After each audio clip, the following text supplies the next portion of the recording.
오늘 말씀 접속의 제목이 북이스라엘에 대한 심판입니다. 이스라엘이 아니라 고대 이스라엘이 있고요. 북이스라엘이 있는데 남유다 북이스라엘 걸렸습니다. 북이스라엘에 대한 심판입니다. 그러면 뭐 때문에 심판을 당했느냐? 너무 조금 7절부터 나오는데 먼저 그냥 지루하실까 봐서 결론을 먼저 말씀드리자면은 뭡니까? 북이스라엘이 정체성을 잃어버렸다고 심판을 당한 겁니다. 그래서 7절부터 16절까지 나온 내용을 보면은 무슨 우상숭배 이야기 별로 없어요. 전부 다 윤리적인 모습입니다. 그러니까 성경에서 이야기하는 윤리를 갖다가 북이스라엘이 안 지켰다. 그러면 왜 성경에서 이야기하는 윤리가 그렇게 중요했느냐? 그것이 북이스라엘의 뭡니까? 바로 정체성입니다. 어떤 정체성입니다? 그러니까 하나님의 백성이라는 정체성입니다. 오늘도 마찬가지입니다. 각 교회는 그 교회가 세워진 이유가 있습니다. 어떤 지역을 성교회라고 세워진 교회가 있고, 그럼 그 교회는 그 지역만 성교하면 돼요. 굳이 다른 교회에다가 지교회를 만들고, 그럴 필요 없어요. 그건 다른 교회 몫이에요.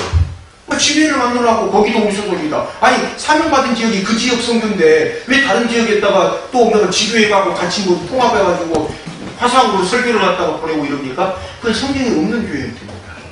그럼 우리 아마도 교회 같은 경우는 권사님께서 기도해 주셨습니다만 정체성이 뭡니까? 통일 준비하는 교회고요. 그게 조금만 돼서 어떻게 준비하냐? 모르겠어요. 저도 그냥 준비하라니까 그냥 기도하고서 준비해요. 어떻게 될지 제가 압니까? 우리가 무슨 나가가지고 무슨 북한에 가서 그건 우리 몫이 아니고 아무튼 우리한테 주신 그만큼 준비하는 거고요. 그 다음에 뭡니까? 기독교 상담하는 교회고. 그죠? 그래서 어제도 누가 통화를 했습니다만 우리 교회 말하는 게 아니다. 너가 지금 너 삶을 풀어낼 수 있는 능력이 없으니까 와서 배우고 가라. 어떻게 네 교회가 그렇게 큰 교회인데 너한테 그렇게 너가 너 삶을 꾸려나갈 수 있는 성경 공부도 제대로 안 시켜주냐? 이렇게 이야기를 했었거든요.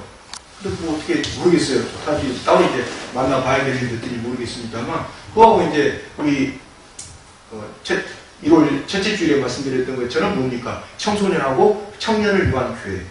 그게 조그만 데서 뭐라 준비하냐. 그건 조그맣고 크고의 문제가 아니라 우리들에게 주신 정체성이 그겁니다. 예를 들면. 그러면 우리 교회가 타락하는 길은 뭡니까? 간단해요. 상담 안 하면 돼요. 목사가 이렇게 좀 이렇게 헷갈려갖고, 에이, 상담 못하겠다. 더 이상 지저분해서 못하겠다. 이걸 때려치면 그때부터 우리 교회는 타락의 길로 들어가기 시작합니다.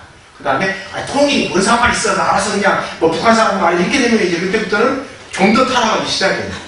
그 다음에 세 번째로, 아이고, 청소년이 뭘 중요해. 지금 11조 되고 헌금될 사람들이 중요하지. 이러기 시작하면 이제 완전 타락입니다. 그래요? 지금 그런 모습을 우리가 가지고 있었어요? 북이스라엘이 그 모습을 가진 거예요. 하나님이 지켜라고 하는 약자 보호 안 하고 윤리적인 행동 안 하고 이렇게 돼요. 그죠? 그러니까 타락이라는 게 간단합니다. 성경적으로 보면 타락은 간단해요. 뭡니까? 하나님께서 그 사람에게 주신 정체성 놓친 게 타락이에요. 세상적으로 보면 사람이 이렇게 변했어. 옛날엔 안 그랬는데 이런 건데 그건 세상적인 관점이고요. 성경적인 관점에서는 하나님이 그 사람을 태어나게 하신 이유가 있고 그 사람에게 어떤 일을 맡기신 이유가 있어요.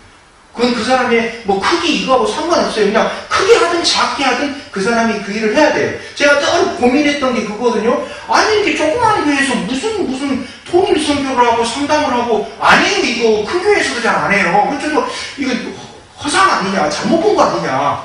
그렇지 않습니까? 조그만 교회에서 이거 한다는 게 앞뒤가 안 맞는 이야기거든요. 근데 보면 산에 올라가서 기도하면 주신 말씀이 어디입니까? 예레미야 1장 18절이거든요. 제가 한번 읽어볼까요? 그러므로 내가 오늘 너를 튼튼하게 방비된 서뭇과 새기둥과 노성곡으로 만들어서 이 나라의 모든 사람 곧 유다의 왕들과 관리들에게 맞서고 제사장들에게 맞서고 이 땅의 백성들에게 맞서게 하겠다. 아니 돈 주신다는 응답을 주면 좀 줬습니까? 근데 와서 그렇게 찡그리는데 그 응답은 안 주시고 요 응답을 줬어요. 예레미야 1장 18절 뭐예요? 너 노성곡 맡을 테니까 걱정하지 말고 덤벼들어. 이걸 제가 받은 응답이거든요. 산에 가서 기도하는데 아니 솔직히 아까 좀 전에 말씀드린 경망스럽습니다만 돈 줄게 걱정하지 마 이런 응답 주면 진짜 할 텐데 그 응답만 주고 요 응답 주고 아니 하나님 나 이렇게 조그만 교회에서 어떻게 상담하고 이렇게 통일성교합니까? 그러니까 요 응답만 주거든요. 예레미야 1장 18절 그러니까 그건 뭡니까? 그게 그때부터 저희 뭡니까? 정체성이에요. 나는 이런 목사가 살아야 되겠구나. 근데 지금 북이스라엘이 도입된 말, 제가 쉽게 설명드리라고 말씀드립니다만 북이스라엘이 자기한테 준 그 북이스라엘 사람들한테 이렇게 살아가는 정체성을 어울렸다고 했어요. 첫 번째 어울리는 게 뭡니까? 바로 성윤리입니다. 레위기서 보면 이런 성행위를 금지했어요. 한 여자한테 아들과 아버지가 같이 가서 성행위하는 걸 금지를 시켰어요. 근데 갔어요. 이게 이제 어떤 행위냐? 그때 당시에 바알신은 성창이라고 해가지고 예전에 한번 호세아스 때 말씀드렸습니다만 성행위하는 게 제사입니다. 그러니까 한 참녀한테 성창한테 나 아버지 아들이 같이 가서 성행위한 게 아니냐 이렇게 이제 보는 시각도 있습니다만 그렇게 보는 시각이 있습니다만 전체 문맥에서 보면 그게 아니고 뭐게 있냐면 출애굽기 21장에 보면 어떤 이야기가 나오냐면 자기 아들하고 결혼시키려고 여자를 갖다 종에서 사오는 경우가 있습니다. 자기 아들을 결혼시키겠다고. 근데 결혼시킨다고 해가지고 사와놓고는 결혼시킨 게 아니고 아버지가 성놀이개로 그냥 종으로 부려냈다가 자기 아들한테 결혼 안 시키고 또 자기 아들한테도 뭘로 성놀이개로 주고 있는 행위를 지칭하는 말로 2장 7절을 이야기합니다. 그러니까 완전히 뭡니까? 여자에 대한 인권이 어떻게 되는 겁니까? 그냥 땅에 떨어져 버리는 상태입니다. 약자를 전혀 보호 안 해. 그럼 북이스라엘 사람들한테 기본적인 윤리적인 지침을 준 사람이 분이 누굽니까? 하나님인데 하나님 얼굴에 뭘 하는 게 됩니까? 먹칠하는 게 됩니다. 내가 니들을 갖다 만들어놨는데 니들 독립시키라고 했는데 어떻게 내가 한 걸 안 지키냐? 그럼 내 얼굴에 먹칠하는 거예요. 두 번입니까? 8절에 나온 것처럼 뭡니까? 가난한 사람들 보호하는 거. 이스라엘은 어떻게 되어 있습니까? 땅을 레위기서의 말씀에 따라서 하나님 것이기 때문에 땅을 주고 팔 수가 없어요. 그렇기 때문에 아무리 빚쟁이가 되고 망해도 땅은 팔 수가 없기 때문에 굶어 죽진 않아요. 우리나라는 어떻게 됩니까? 땅도 팔아버리잖아요. 우리나라에서 옛날에 돈박하고. 근데 여기는 땅을 팔 수가 없어요. 그러다 보니까 뭡니까? 겉옷을 저당 잡힙니다. 겉옷이라는 건 뭐냐면 밥에 이불이에요. 덮고 자요. 아니면 밑에 깔판도 돼요. 사막 지역이니까. 그래서 겉옷을 저당 잡히는데 뭐라고 되어 있냐면은 출애굽기 22장에 보면은 어떤 사람이 돈이 없어갖고 겉옷을 저장 잡혀서 돈을 갖다가 빌려줬다 하더라도 밤이 되면 춥잖아요. 추우니까 이불 돌려주라고 하나님이 명기를 해놨어요. 그래서 저 밤에는 돌려줘서 그 이불 덮고 자고 해야지 밤에 춥다, 감기 걸린다. 잘못하면은 사막이니까 온도가 더 내려갑니다. 그래서 얼어 죽습니다. 영상인데도 얼어 죽어요. 이게 사람이라는 게 참 이게 묘합니다. 그쪽 지역은 날씨가 뜨겁다 보니까 영상 10m만 돼도 덜덜 떨어요. 우리나라에서 영상 10m 덜덜 뜹니까? 아니잖아요. 뭐 50도 이렇게 올라가던 사람들이 영상 20m 되면 이집트 사람이 써놓은 글을 보니까 추워갖고 덜덜 뜬대요. 그래서 실제로 동사가 돼요. 뭐 영상인데도. 그러니까 안 얼어죽게 하려고 돌려주라 했는데 이걸 갖다가 안 하고 어떻게 돼 있습니까? 갖다 8절에다 갖다 놓고 재단 옆에다 펴놓고 술 마시면서 하나님 감사합니다. 우리가 이렇게 돈 벌게 주셔서 고맙습니다라고 하면서 잔치하고 있었어요. 이 말은 뭡니까? 가난한 사람들한테 저당 잡힌 걸 갖다 하나님께서 돌려주라 했는데 안 돌려다 주고 그걸 갖다 하나님께서 자신들에게 준 뭐라고요? 복이라고 생각하고서 그걸 갖다 하나님한테 영광을 돌리고 있어요. 그럼 오늘날은 어떻습니까? 가난한 사람은 착취에다 놓고서 이게 하나님 복이라고 주장하는 사람들이 없습니까? 있습니까? 있습니다. 없으면 좋은데 있는 게 문제예요. 있는 게. 어떤 분도 그래요. 장사하다 보면 어쩔 수 없습니다.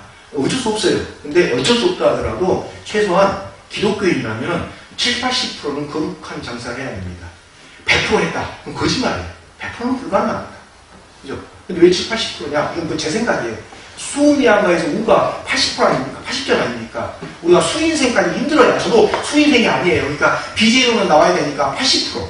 아니면 B까지 해서 70% 이상. 그러면서 차근차근 어떻게 됩니까? 거룩함을 채워나가야지. 뭐 갑자기 어떤 사람이 은혜 받았다고 앞으로 제가 무슨 뭐 100%로 뭐 거룩하게 살겠습니다. 이건 이제 누구나 가능한 겁니까? 예수님 만났던 삭개오나 가능한 이야기지 예수님 때나 가능한 이야기지. 지금은 솔직히 힘들어요. 그러다가 굶어 죽어요. 잘못하면 쫄딱 망하든지.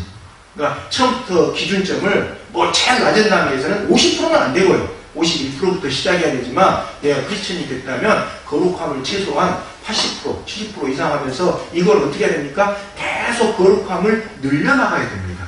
거룩함을 안 늘려나가면 무슨 현상이 나타납니까? 정체성이 흐려지기 때문에 주어지는 복이 자꾸 줄어들기 시작합니다. 아니 이 땅에 내가 처음에 교회 나갔을 때는 복이 막 이렇게 되는데 안 늘어난다 이게. 그건 뭐예요? 자기에게 주어진 거룩함을 늘려나가지 않고 있기 때문에 그렇게 진행이 된 겁니다. 왜냐? 이스라엘 역사에서 하나님이 복 주셨던 정권은 누구 정권이었어요? 원래 남유다였어요. 유다 지파에 복을 줬고 거기에서 왕이 나왔어요. 근데 그 왕이 엉망으로 하니까 누가? 솔로몬하고 솔로몬 아들이 로보하면 완전히 그냥 엉망으로 해버리니까 어떻게 됩니까? 흩어진 거잖아요. 저쪽으로. 10개 지파를 떼줘버린 거예요. 따로 왕을 세우라고. 그렇게 하나님이 허락하셔서 그렇게 된 거 아닙니까? 그러면 그거 자체를 갖다 자기들이 감사하면서 계속 거룩함을 늘려나갔어야 되는데 북이스라엘이 거룩함을 늘려나가는 게 아니라 어떻게 했어요? 오히려 줄여부들면서 걷다가 무슨 뭐 송아지도상 세워놓으면서 예루살렘 가지 마라 뭐 이렇게 돼버렸잖아요. 똑같습니다. 그런 현상이 지금 북이스라엘에서 벌인 겁니다. 그 다음에 8절에 보면 뭘 했습니까? 벌금을 갖다 거뒀다는 뜻이에요. 벌금이 뭡니까? 그냥 잘못한 사람 돈 받은 게 아니고요. 여기 나오는 벌금이 어떤 뜻입니까? 부당하게 징벌한 그 돈을 갖다 이야기를 합니다. 형벌로 징수된 건데 이게 여기 나오는 이야기를 보면 부당하게 그냥 징수한 내용이에요. 단어를 갖다 보면은. 그래서 이걸 가지고 뭡니까? 포도주를 갖다 마시면서 쭉 이게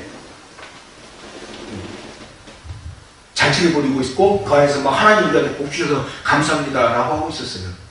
그러면 오늘날 우리가 교회에서 이야기를 할 때 교회에서 이야기하는 뭐 주일 성수를 안 하면 죄다. 하는 게 낫죠. 안 하는 것보다. 또 뭐 안 하면 죄다. 뭐 이렇게 이야기를 합니다만 성경에 나와 있는 것처럼 제가 지는 이야기가 아니라 성경에 나와 있는 것처럼 이웃에게 또는 사회에 해야 될 크리스천으로의 행동을 하지 않는 것을 또는 사회 사람들한테 가난한 사람들에게 부당하게 차별하는 일을 갖다가 죄라고 이야기하는 곳은 많지가 않아요. 근데 성경은 그것도 죄라고 말하고 있습니다. 그죠? 똑같아요. 죄에는 등급이 없어요. 그 죄는 좀 괜찮은 죄, 이 죄는 덜한 죄, 이런 거 없어요. 같이 죄예요. 그렇다면은 내가 가지고 있는 종교적 열정이라든지 신앙은 헌신이라는 것은 사회를 통해서 드러나야지 그냥 교회 안에서만 그게 빛을 발하고 사회에 나가서 입 다물고 있으면 그건 성경에서 이야기하는 올바른 종교적 헌신이나 열정이 아닙니다. 여기 나오는 것처럼 가난한 사람들 옷 빼앗고 그 다음에 받지 않아야 될 형벌, 벌금 강제로 뺏어가지고 그걸 가지고 팔짱 재단 옆이니까 하나님 앞에 성전에 가가지고 하면 할렐루야 하면서 하나님 복 주셔서 감사합니다. 이렇게 이야기하는 것 자체가 구약시대만 아모스 북이스라엘 사람만 나타난 모습이 아니단 말이에요. 오늘도 마찬가지. 그죠? 그래서 왜 이렇게 기독교인들은 이제 이 윤리를 갖다 이게 나오면 좀 강조하게 되느냐? 기독교만큼 윤리를 강조하는 종교도 많지 않습니다. 뭐 일부 다른 종교에서도 강조를 합니다만 강조하는 이유가 뭐냐? 바로 그 윤리를 갖다 세우신 분이 누구기 때문에 하나님이기 때문에 강조를 하는 겁니다. 특히 나와 있는 것처럼 여기 나와 있는 뭐 성윤리 또 뭡니까? 가난한 사람들에 대한 불필요한 착취 금지 이런 것들은 하나님이 명령하신 거예요. 그래서 만약 이걸 안 해버리면 뭐가 됩니까? 바로 하나님을 거절한 거기 때문에 이게 뭐하고 똑같다라고 봅니까? 구약성경은 우상숭배하고 똑같다고 합니다. 그러니까 다른 게 우상숭배가 아니에요. 하나님께 말씀하셨던 걸 지키지 않는 게 우상숭배예요. 왜? 그럼 안 지킨다는 건 자기 스스로 하나님보다 더 높기 때문에 안 지키게 되는 게 되잖아요. 그래서 이렇게 이야기하는 겁니다. 특히 이제 구약성경에 많이 나오는 것 중에 하나가 뭡니까? 성윤리거든요. 왜 이렇게 많이 나오느냐? 동양권하고 좀 다른 게 뭐냐면 이 사람들이 유목입니다. 유목진이 게 뭡니까? 장막을 쳐놓고 살았어요. 그러니까 장막 안에서 몇 대가 3, 4대가 그냥 2, 3대가 같이 살아요. 그러다 보니까 장막 안에서 같이 그냥 그 2, 3대가 같이 살다 보니까 우리 동양권에서는 참 생각하기 곤란했던 무슨 뭐 어머니하고 잔다든지 뭐 이런 그 아버지가 뭐 딸하고 뭐 성행해야 될지 이런 부분들이 있었어요. 그래서 출애굽기라든지 보면은 그걸 금지하는 게 나온 거거든요. 그럼 왜 그걸 금지하냐? 그거 자체가 뭐기 때문에 몸 자체가 하나님이 거하시는 성전인데 성행을 갖다가 성행이 자체를 갖다가 돈으로 주고 파는 것은 잘못됐다라는 게 구약의 가르침입니다. 근데 그걸 갖다 유래됐다니 이거 완전히 이제 뭐 가정이라고 자체가 무너져 버리고 구약 성경에 하면 가정은 하나님이 세운 공동체인데 하나님이 세운 공동체를 무너뜨리기 시작하는 윤리 파괴를 하니까 이건 잘못된 거다라고 이제 지적을 한 거거든요. 그래서 이제 뭐 이야기합니까? 하나님께서 쭉 이걸 통해서 말씀하시는 게 뭡니까? 바로 하나님의 창조 질서를 북이스라엘이 안 지키고 있다. 북이스라엘이 하나님의 창조 질서를 지키지 않는 것은 북이스라엘이 자기들이 가지고 있는 뭡니까? 정체성을 잊어버린 거다. 그래서 딱 뭘 기억합니까? 구절에 딱 보면 아모리 사람들을 멸망시켰다 라고 딱 하나님께서 먼저 내가 니들에게 이런 은혜를 베풀었다 라고 이야기합니다. 아모리 사람들은 누구를 이야기하는 겁니까? 가나안 사람들을 지칭하는 거거든요. 그러니까 가나안 사람 전체를 이야기하기도 하고 가나안 사람 중에 일부인 아모리 사람들을 이야기하기도 해요. 근데 여기서 아모스가 약간 손을 댑니다. 어떻게 손을 댑니까? 10절 한번 보세요. 10절이 뭡니까? 이집트에서 끌어낸 사건입니다. 그럼 역사적인 순서는 어떻게 됩니까? 이집트에서 먼저 나온 다음에 가나안을 들어갔죠? 그죠? 그러니까 순서가 어떻게 돼요? 10절이 먼저 쓰여지고 9절이 그 다음에 쓰여져야 되잖아요. 순서상. 뭔 말인지 이해가 되시죠? 한번 봐보세요. 9절은 아모리 족속 물리친 거니까 가나안 땅 들어갈 때 겪었던 일이고요. 10절은 이집트에서 나온 이야기예요. 그러니까 이집트에서 나온 다음에 가나안 땅 들어갔잖아요. 그러니까 하나님께서 순서대로 이야기하시려면, 역사적인 순서로 이야기하려면 내가 이집트에서 먼저 꺼내줬잖아. 이야기가 먼저 나온 다음에 그 다음 니들이 가나안 들어갈 때 아모리도 물리쳐줬잖아. 이렇게 이야기가 되는데 아모리 물리친 이야기 먼저 하시고 이집트에서 끄집은 이야기를 다음에 이야기하셨어요. 그럼 왜 이렇게 했습니까? 바로 아모스의 수사법입니다. 선지서 곳곳에 이런 곳이 한두 개가 아니에요. 예를 들어서 이사야서를 보면 어떻게 되어 있냐면 이사야 36장에서부터 39장이 이렇게 되어 있는데 순서가 38, 39, 그 다음에 36, 37 이렇게 돼야지 맞습니다. 순서가. 근데 36장을 먼저 써놨어요. 38장이 제일 먼저 일어난 사건인데 36장이 제일 늦게 일어난 사건인데 그 구절만 그렇게 되어 있어요. 순서가. 그럼 왜 그렇게 됐느냐? 선지자들이 썼던 방법 중에 하나가 뭐냐? 자기가 강조하는 것을 알려주려고 먼저 그걸 갖다가 순서를 뒤바꿔가지고 쓰는 현장들이 아주 흔하게 나타나는 구약 성경에 아주 흔하게 나타나는 수사법이에요. 수사법. 순서대로 기록되어 있지 않아요. 예언서 자체가. 그리고 어디에서 나타납니까? 마태복음 1장 1절에도 나타나요. 거기도 보면 아브라함이 먼저잖아요. 근데 헬라어 성경으로 보면 뭐라고 되어 있습니까? 다윗과 아브라함의 후손 예수님이라고 되어 있거든요. 우리말은 아브라함과 다윗이라고 바꿔놨는데 헬라어로 보면 다윗과 아브라함 순서를 바꾼 거예요. 왜? 예수님이 다윗의 후손이라는 걸 강조하기 위해서 다윗의 후손인데도 불구하고 다윗을 먼저 써놨어요.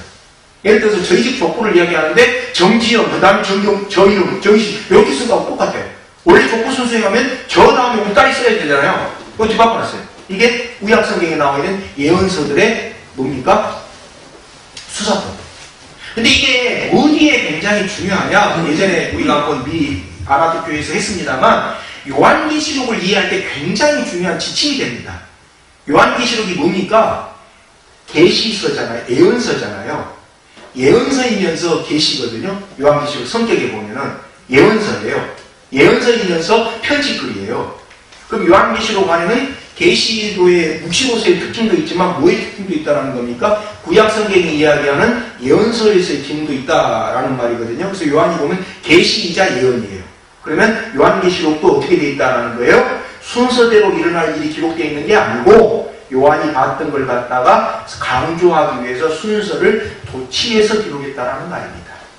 그렇게 요한계시록을 해석해야지 요한계시록을 순서대로 간다. 이게 누굽니까? 주로 사이비들이 많이 빠지는 그 함정인데요. 그렇게 하고 사람들 거짓말합니다. 근데 요한 자체가 앞에다 써놨거든요. 계시면서 예언서라고 분명히. 그러면 예언서라는 것은 본문에 나온 것처럼 순서를 강조하기 위해서 바꾸는 이걸 갖다가 썼던 게 구약 성경에 나와 있는 예언서들의 특징이고 본문에도 지금 나와 있어요. 구절을 먼저 써놨단 말이에요. 가나안 들어가는 거.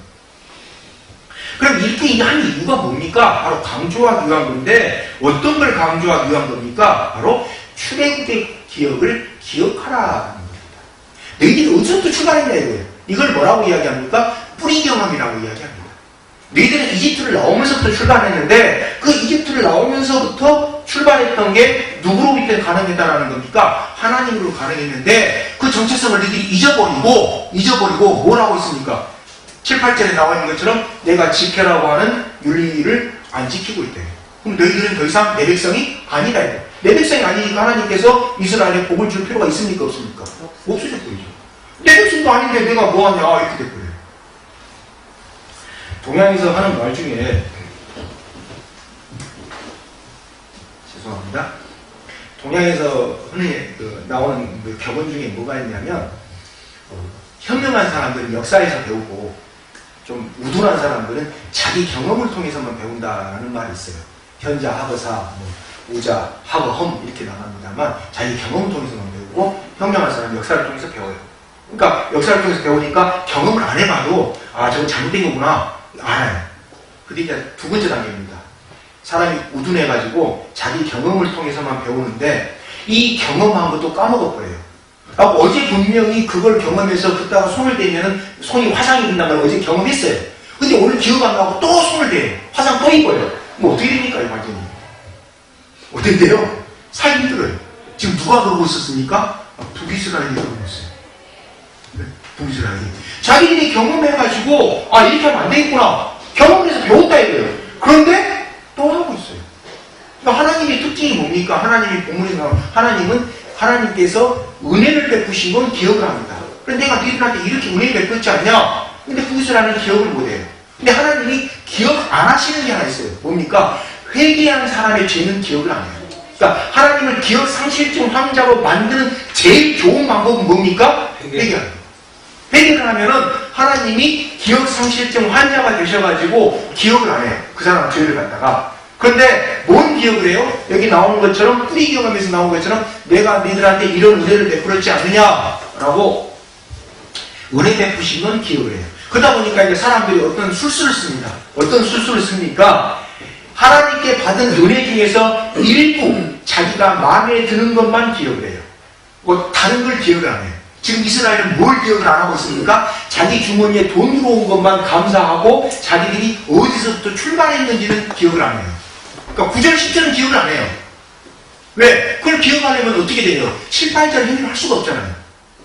자기들도 완전히 빈털털이 그냥 노예로 살던 사람 끄집어 내줬는데 노예로 사는 사람 끄집어 내줬더니만 노예가 다른 사람들을 노예처럼 학대한다. 앞뒤가 맞아요, 안 맞아요?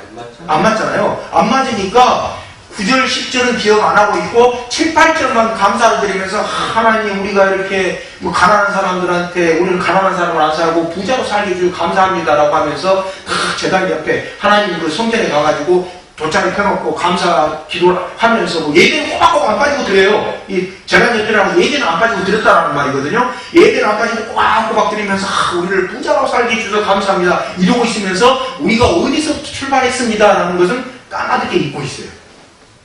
이걸 갖다 하나님 보시고 뭐라고 이야기합니까? 잘못됐다 이게.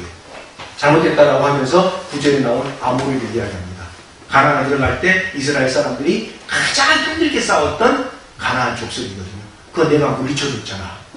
그래? 내가 그거 물리쳐줬잖아. 이들 대신해서 싸워가지고. 그러니까 하나님께서 안 싸워줬으면 이스라엘이 가나안 아모리 사람들하고 싸우고 이길 수 있었습니까? 없었습니까? 없었어요.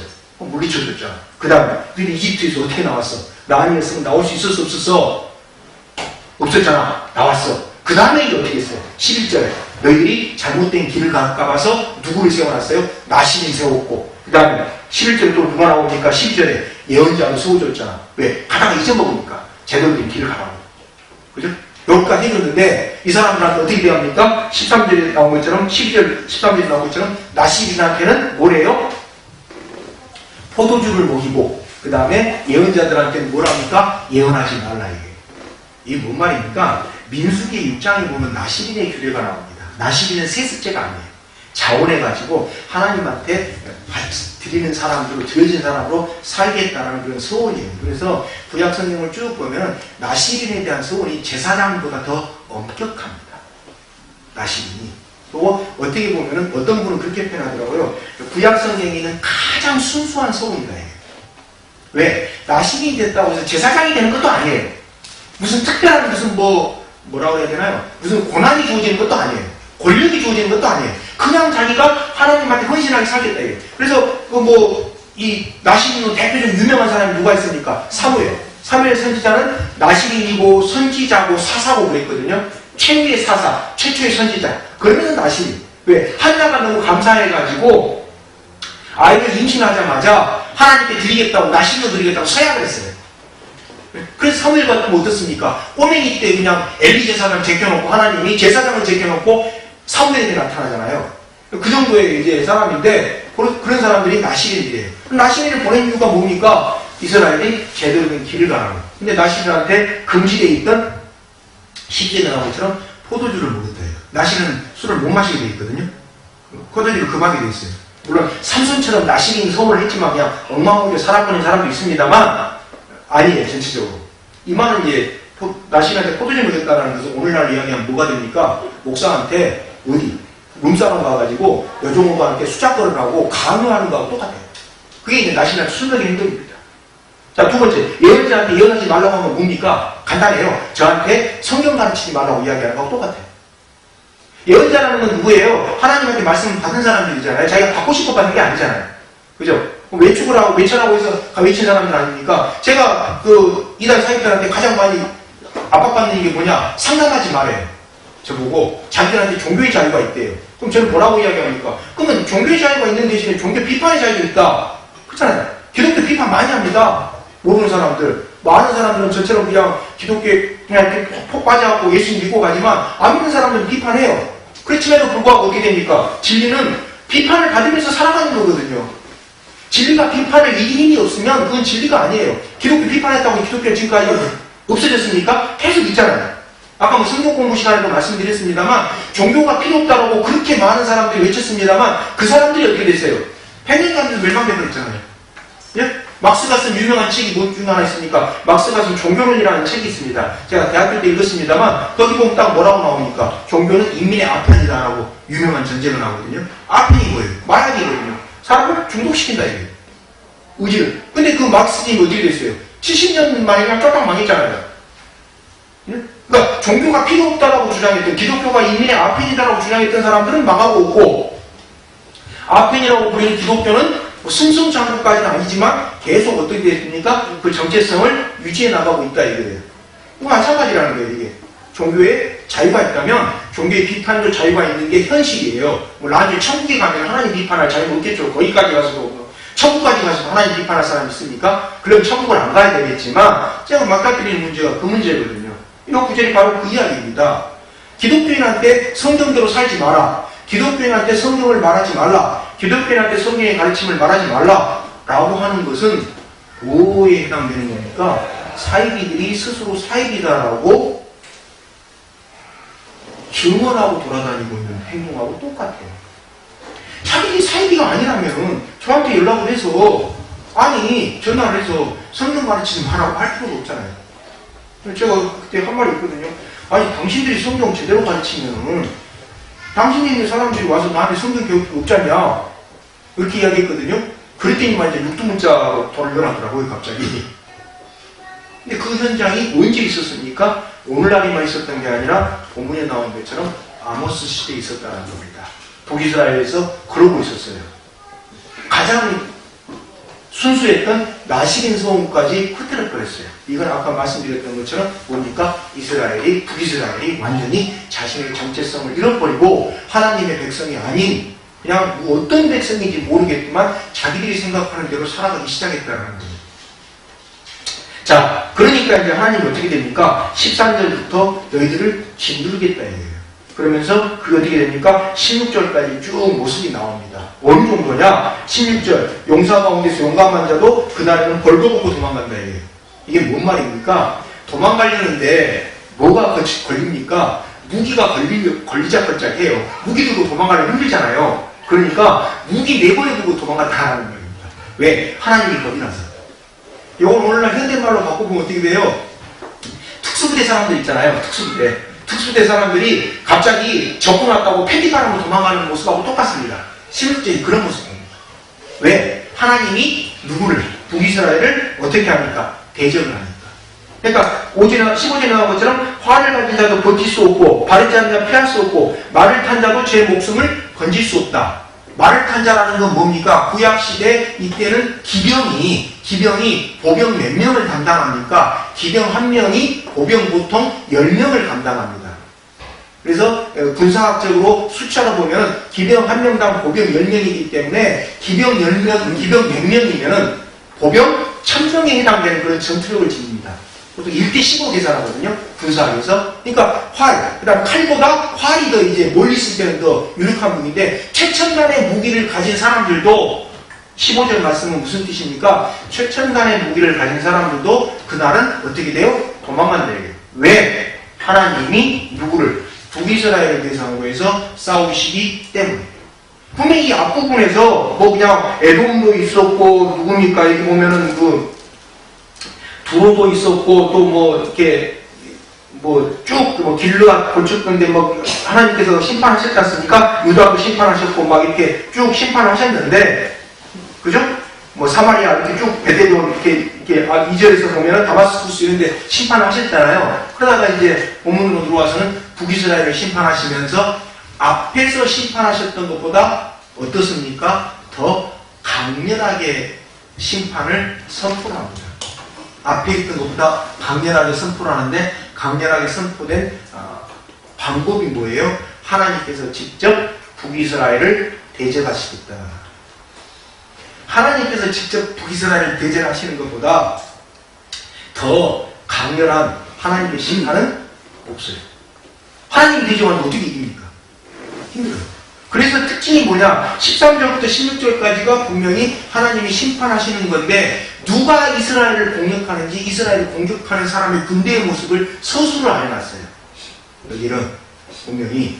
근데 어떤 차이점이 있냐? 이 요한계시록을 보면은, 요한계시록을 뒷부분에 보면 어떤 부분이 나오냐면은, 하나님을 대적하는 군대가 딱 요한계시록 보면 묘사가 되어 있습니다. 묘사가 되어 있는데, 이 하나님을 대적하는 군대가 얼마나 강력하고 대담하고 전투력이 빼어난지 일반 사람들이 이렇게 보다가 착각을 해요.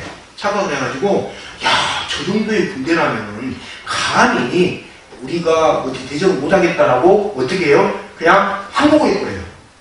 하나님의 군대가 아닌데 하나님의 군대를 대적하는 군대한테 항복을 해버려요. 요한계시록에 보면 이런 장면이 나와요. 너무 강렬해가지고 그냥 쫄아가지고.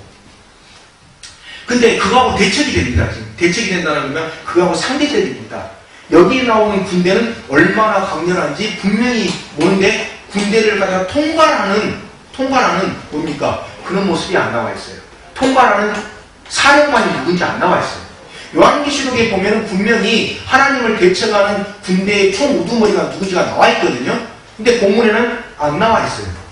안 나와 있고, 군대가 어떻게 점령할 것인지 앞부분에 보면 막 불을 보내가지고 에돔에 불을 보내고 다마스쿠스의 성빛장을 갖다 부러뜨리고 한다고 했는데, 그런 모습은 하나도 안 나와 있고 뭐만 나와 있습니까? 북이스라엘이 도망가는 모습만 나와 있어요.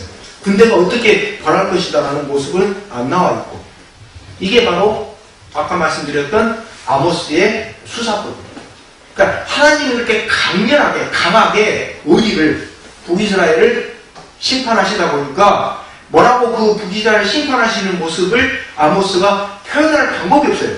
방법이 없으니까 역설적으로 뭐라고 표현했냐? 북이스라엘이 도망가는 모습으로 표현했어요. 도망가는 모습으로. 그래서 13절에 나온 것처럼 실은 소리가 짓눌러 가듯이 그냥 짓눌러 버리고, 짓눌러 버린다. 짓눌러 버린다는 표현이 여기만 나와 있거든요. 그래서 이 짓눌러라는 표현이 정확하게 어떤 의미인지는 몰라요. 그 다음에 이제 그날, 나오는데, 그날, 16절에 보면, 그날에는 벌거벗고 도망갈 것이다. 그럼 이 그날이 언제입니까? 많은 사람들이 일치하는 게 주전 722년에 일어났던 아시리아가 이스라엘을 침략하는 날이거든요. 주전 722년. 아모스로부터 언제쯤입니까? 한 40년 지난 뒤에 일어날 일입니다. 불과 40년 뒤에 일어날 이야기예요. 그때 이제 완전히 이런 모습이 될 거다. 제가 최근에 글을 쓰면서 아시리아에 대해서 조사를 좀 한 게 있습니다. 아시리아라는 나라는 예전에 한번 말씀드렸는 것 같은데, 지배 민족에 대해서 자부심이 엄청 셌어요. 그러니까 너희들이 믿고 있는 신 또는 너희들 자체가 아시리아 민족보다 질이 낮기 때문에, 등급이 낮은 민족이기 때문에 우리한테 침략당했다, 이렇게 생각을 했어요. 그러다 보니까 자기들이 지배한 민족을 어떻게 취급합니까? 완전히 인간 이하로 취급했어요. 아시리아 사람. 예전에 한번 호세아 때 말씀드렸습니다만, 남유다를 갖다 물려들었던 바빌론은 그나마 그래도 좀 인격적으로 대우를 했는데, 아시리아는 그 정도가 아니에요. 완전 니들 동물이다. 그래서 기록을 보면 어느 정도냐면은 포로를 잡아와요. 잡아와가지고 포로 이렇게 줄였다가 펴겠다가 여기 끈을 연결해놨습니다. 연결했다가 왕이 이렇게 끈을 잡아당겨요. 그러면 잡아당겨서 고개를 들게 되잖아요.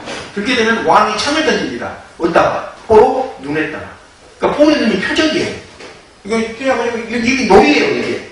포로를 댔다가. 이렇게 생각했던 나라가 어디예요? 아수르예요. 그 나라한테 멸망을 당한 나라가 북이스라엘이에요. 바빌론은 어때요? 야, 반란만 일으키지 마. 그럼 니들 자치권 허용해줄게. 니들끼리 예배 드리고 괜찮은데 반란만 일으키면 안 돼. 반란 일으키면 끝나. 이렇게 주장했던 데가 어디예요? 바빌론. 그러니까 바빌로니아하고 아수르가 완전히 그 나라에 멸망당했으니까 17춘째 나온 것처럼 벌거벗고 도망가고 13절에 나오는 편이 그렇게 나오는 거야. 진돌림을 당하고 완전히 이렇게 돼버리는 겁니다.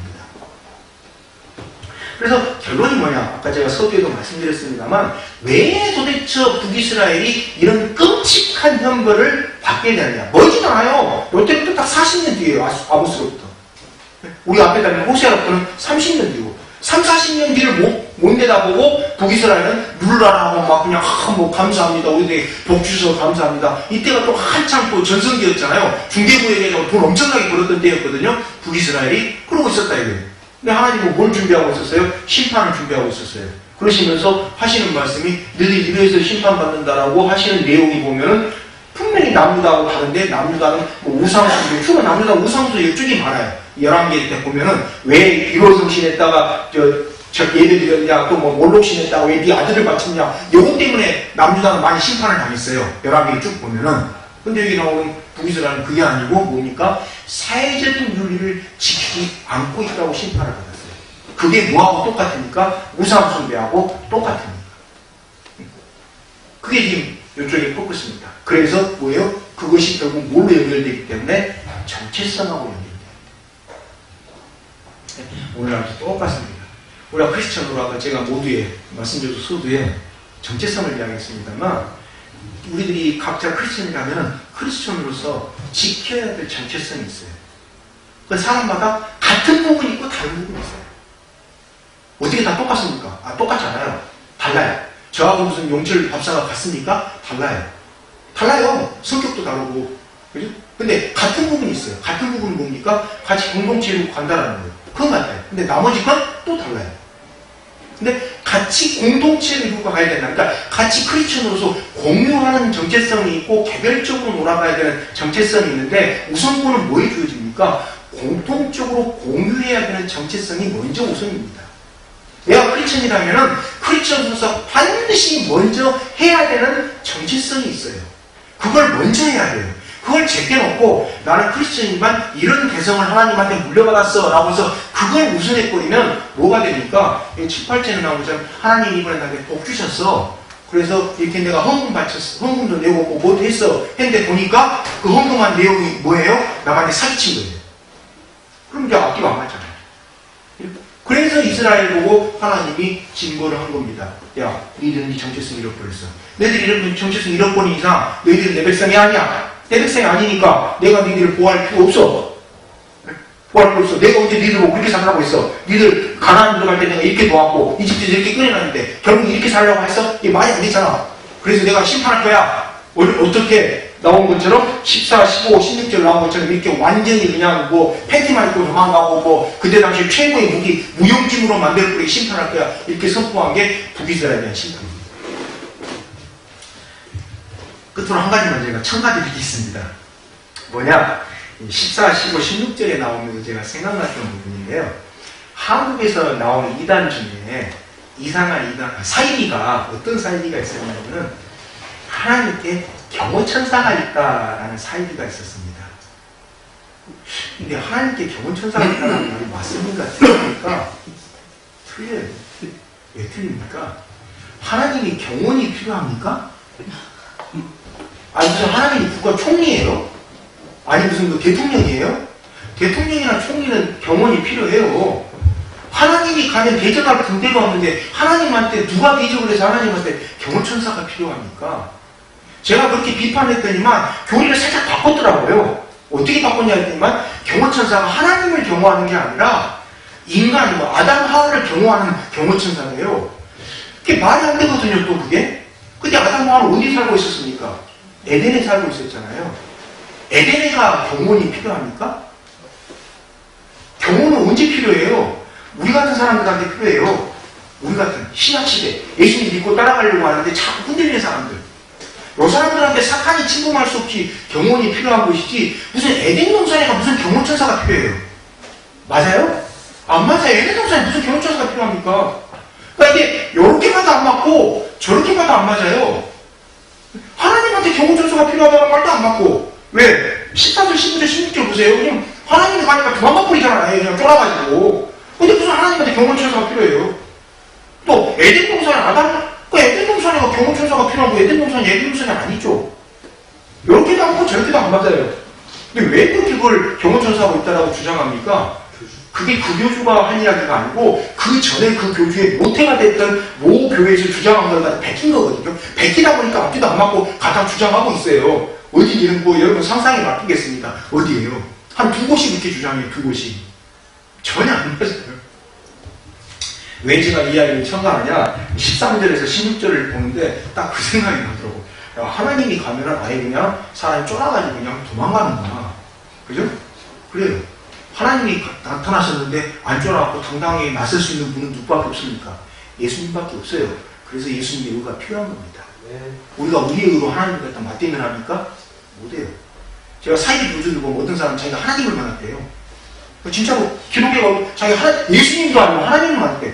예수님이 하나님이고 하나님이 예수님인데 뭐 하나님하고 예수님하고 다른 모양이에요. 이 사람들은. 그래가지고 하나님을 만났대요. 또 하나님 만나고 자랑스럽게 뭘 받았다고 써요. 그래서 뭐 한국교회가 타락했대요. 그래서 회개해야 된대요. 본인부터 회개해야지. 무슨 뭐 한국교회 앞뒤가 안 맞는 이야기인데 그렇습니다. 그래서 본문에서 우리가 꼭 다시 한번 잔소리처럼 이야기됩니다만 꼭 기억하셔야 될 게 뭐니까 한마디 누굽니다. 오늘 다시 한번 강조합니다만 정체성을 잃어버리면 누가 하나님의 백성이라는 정체성을 잃어버리면 그때부터는 뭐가 됩니까? 심판의 대상이 됩니다. 이게 오늘 말씀드렸어요. 결론입니다. 이것만 기억하시면 됩니다. 뭐 본문 이해 못하시면 그만 하시면 됩니다. 기도하겠습니다.